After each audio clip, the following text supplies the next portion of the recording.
Is the iPhone X as revolutionary as the original iPhone? No, it's not. But does it show the direction Apple is taking the iPhone for the next 10 years?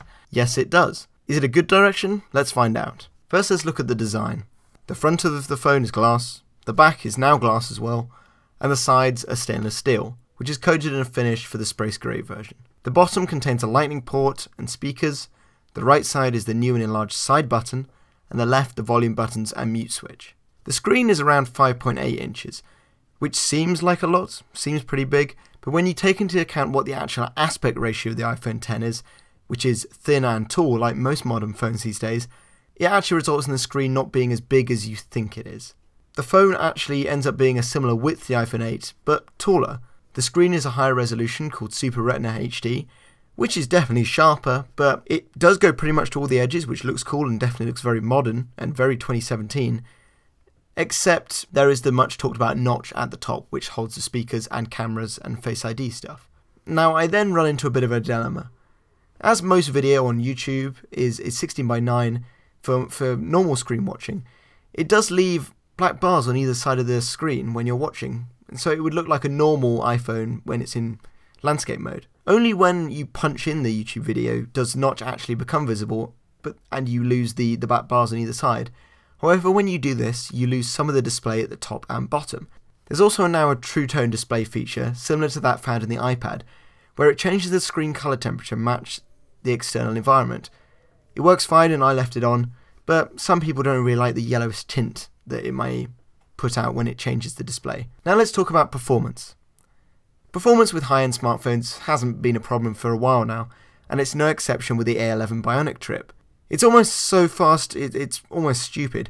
What could I want to do on my iPhone with a chip that's fast as I could do in a laptop? While it may not come in handy now, it does future-proof the phone for whatever Apple has in store, and allows stuff such as virtual reality to happen. Now let's talk about battery life. Battery's pretty good. Apple claims 2 more hours than the iPhone 7, and I've easily got through a day with it with around 30%, 35% when I get home. While it will run out if you're constantly doing intensive tasks such as GPS navigation or playing games, it's otherwise perfectly satisfactory for most people. And it's also got fast charging if you really need to top up your phone somewhat quickly if you're a power user. Now let's talk about the camera. Now the camera's already been talked about a lot in the iPhone 8 and 8 Plus reviews, and it's the same dual sensor camera as that found in the 8 Plus, but with the added stabilization of the zoomed lens. It's a great camera. It's probably only beaten by the Google Pixel. It produces great pictures. Apple has also introduced portrait modes such as portrait lighting, which sometimes works well when you have to position yourself, but other times it works really badly and like clips your face off, gets all the angles wrong, stuff like that. And this needs quite a bit of work. And seeing as the Google Pixel 2 did portrait mode so well with only one lens and a computer algorithm, Apple's got a bit of work to do. The phone also has wireless charging, but I didn't use that. And the fast charging as well, I didn't use that either, because I'm not going to pay 50 quid for a fast charger unless I really, really wanted fast charging, and I don't need that. So let's talk about probably the biggest feature of the 10, and that's Face ID. This is what everyone was talking about.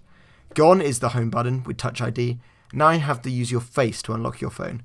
It's pretty easy to set up, and when it does work, it's fast and pretty reliable. However, it can get confused if you're in bright light, as the infrared from the sun blows out the sensor and stops it working. And it also frustrated me how you had to swipe up every time to unlock.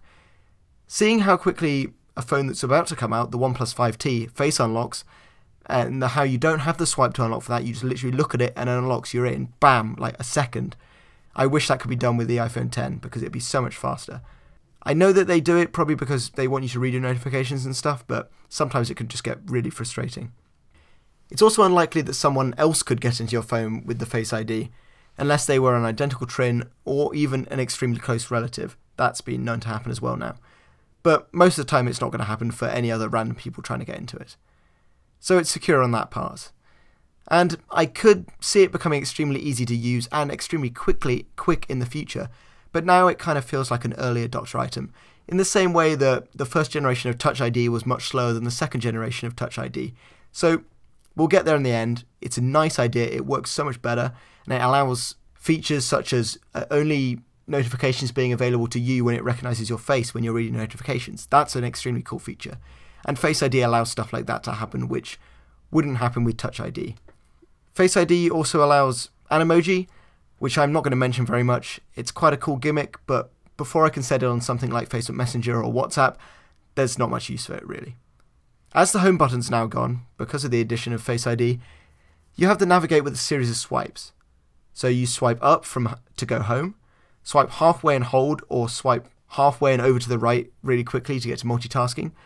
And I've seen some people complain about getting into multitasking, about how slow it is because you have to swipe up and hold, but you don't actually have to hold it to access it. By swiping up and over immediately, it accesses it straight away, and that actually is really quick and fluid. And you can also access reachability by swiping down at the bottom of the screen. Now, I'm actually a fan of these gestures. I found them both easy to get used to and extremely satisfying when you pulled them off. It really makes you feel like you're part of the phone and you're being really fluid with it, and feels futuristic.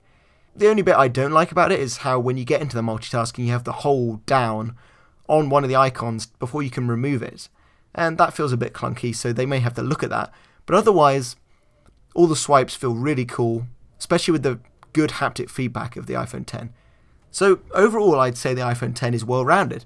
It's got good performance, a good screen, good battery life, and a great camera, as well as being the template for Apple's futuristic designs.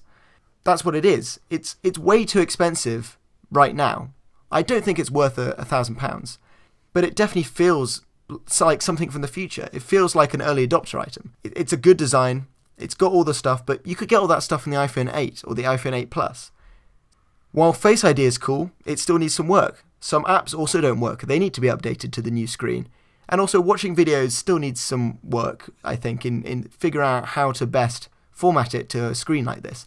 And as the screens like this become more popular, people who produce YouTube videos and stuff will start to maybe adapt their videos a bit to work better on these kind of aspect ratio screens. And so, if you were going to get the iPhone X, it's likely you're going to order it, or you've already ordered it. But if you're not going to do that, if you don't want to spend the ridiculously overpriced £1,000, I'd say probably wait till the next iPhone X, or whatever it's going to be called, for the price to hopefully come down. Some of the early adopter things, such as the Face ID, the videos, stuff like that, to be improved, and then it'll be a great phone.